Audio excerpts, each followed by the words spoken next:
Ladies and gentlemen, Mark Dantonio and Jonathan Shaw back at MSU Atlanta Day. We've probably done this over 10 times, Coach. We probably have down here in Atlanta, but it's a great event, and happy to be here and seeing you again. It is great to see you. You know, one of the years we did it, of course, was 2013. Coming off the 2012 year, not a whole lot of expectations, unless you looked closely. Some people forgot, and I did until last night, Fofanoti injury, Tyler Hoover, Travis Jackson. The 2012 team was not far, and I don't want to say they're as far away as that one fumble whistle, but how close was the 2012 team to breaking out before we got into 2013? Yeah, really the 12 team, we lost 5 games by 13 points total. I think double overtime game. We had a big pick and had the Nebraska game put away, and they called it back and things like that. So it was a tough year, but that's sort of really when I was at the banquet after that year and I said, you will be the ones, I really felt strongly that we had the core group of guys that could win a championship, that we were going to play great defense, and if we just came up with a little bit more here or there, maybe don't make a mistake here or there, that things were going to be very, very positive. So we were close. We were very, very close. We were a 7-6 team and played with everybody. And your football team that loses Le'Veon Bell, who goes on to be the best running back in the sport. Oh, yeah. And Will Golston, who I think is maybe still even playing. Which is Tampa incredible. Bay. What did you see, if anything, during that offseason? Or did you already know? Because everyone knows about the famous video when you walked through the Rose Bowl. But what did you see in that offseason, knowing that maybe there's a quarterback controversy, but did you all have an idea that this is ready to bust out in a positive way? Well, I think every year we went into the season saying we were going to win every game and play it from there. But I just had a very good feeling about the core group of our players, the leadership, and we lost those 3 guys, 3 NFL players off of that didn't play in 13, which is amazing that we would go 13-1 without those guys. But we got great quarterback play from Connor Cook. We were able to run the ball. We had number 1 defense in the country. People forget Mike Geiger comes onto the scene and he's money. All of a sudden I think he might have missed one field goal maybe all year. So we were right there, and I think we won every game by double digits in Big Ten.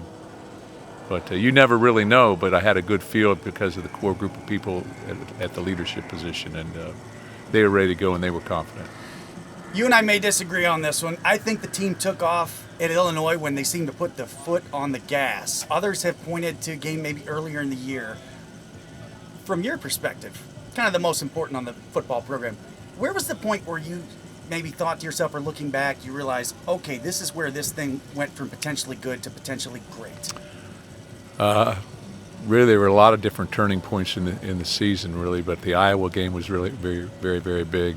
Going to Iowa and playing and winning, going to Nebraska and winning was a big moment as well. So when you're able to do that on the road against pretty good football teams, you start believing a little bit more. But it was a type of thing where every game was a challenge. Every game, there was a story behind every game, and sort of caught fire, So one of those guys that caught fire was Keith Mumphrey. He's a guy that I said was sneaky fast, sneaky strong. Yeah. How much did he develop, or was it really just a matter of timing of the opportunities? Because he turned out to be an absolutely great Big Ten running back. You're going to have to redo that because he's a wideout. Not Keith Mumphrey. I'm sorry. The running back. Why am I losing my mind? Oh, Jeremy Langford. Yeah. Jeremy Langford. Yes, sorry. Yeah, there were some question marks going into the season. Quarterback, had a little quarterback controversy. Who was going to be our tailback? Actually moved Riley Bullard to tailback in the spring, and then sort of reversed our way. But Jeremy was a guy sort of that was played running back, wide receiver, defensive back, safety, corner. So it's all over the place. And finally went back to running back, and all of a sudden he just hit it, and he became a threat to go all the way at any time, and he was a very durable running back and did an outstanding job. I got to ask you about the kick six. The reason I got to ask you about the kick six is some people saw the kick six live and thought to themselves, holy cow, Michigan State is nearly assured of a Rose Bowl. Now, as a head coach, I imagine you never have that popping through your head. But were you guys aware of the kick six at the end of that season when it was happening? No. Okay. I wasn't. What are you talking about? The Auburn returns Oh, yeah, that. to win that game, which arguably guaranteed Michigan State a Rose Bowl berth. That happened earlier in the day, I think. Yes. So I was unaware of that. I did think that at 12-1 there should have been a little bit more discussion of us being in the championship game. But hey. Yeah, I actually talked to Randy Etzel about that the next year. What would Michigan State and Florida State have been like? And he thought it would have been extremely close. It would have been a great matchup between, of course, offense and defense on 10. There's no reason to revisit the Notre Dame game.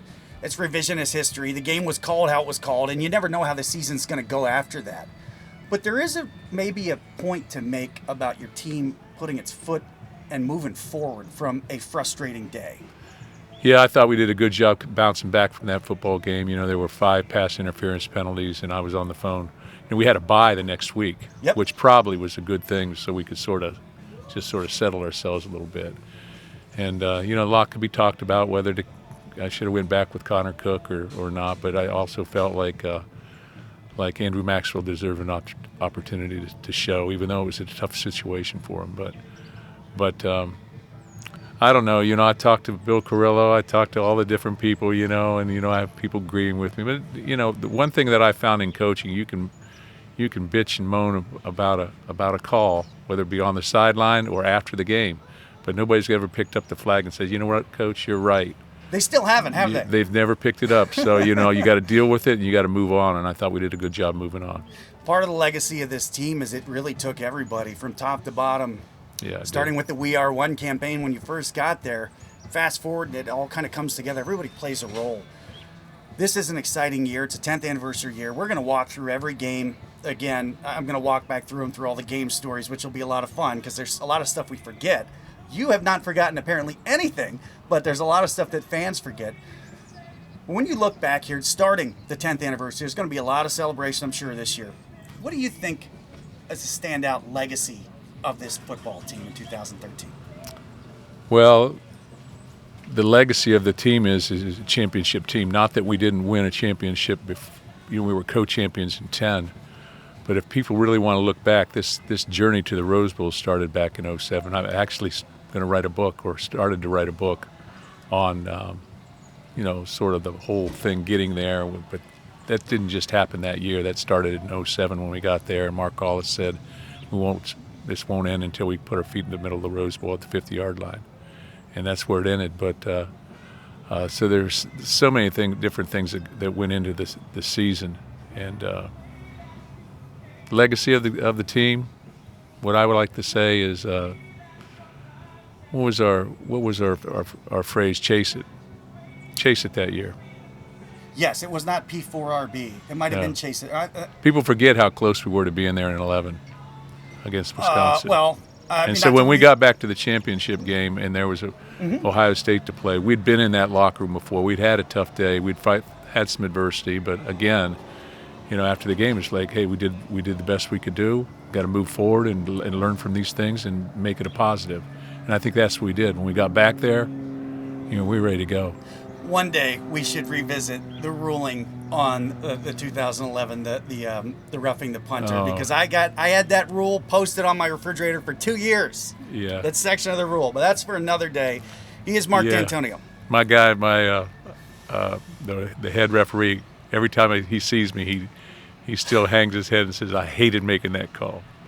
It's a tough one. You need to get technical and have a copy of the old rules and look at one section that I know Coach Izzo reviewed after that as well. And RGC. Well, it's amazing what you the little things. One of our players, instead of rushing the punt, backed out. Well, that drew the blocker, and so he was able to wing Isaiah Lewis. Okay. And knock him off course. And so it's little things. I think it's little things, and we did the little things in 13 that put us over the hump.